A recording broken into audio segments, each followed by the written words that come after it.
धान्य उत्पादकांना एकरी 24,000चा तोटा झाला। प्रहारचे नेते बच्चू कडूंनी आरोप केला।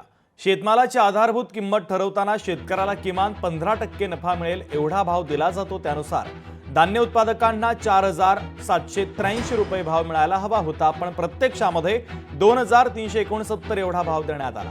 त्यामुळे धान्य उत्पादक शेतकऱ्यांना एकरी 24,000चा तोटा सहन करावा लागतोय, असा आरोप प्रहार जनशक्ती पक्षाचे नेते बच्चू कडूंनी केलेला आहे।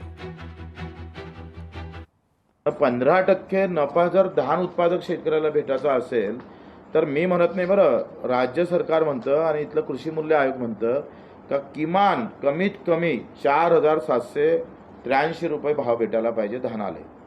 मग राज्य सरकारनं या भावाची शिफारस केली, केंद्रानं किती जाहीर केले तर 2,369 रुपये।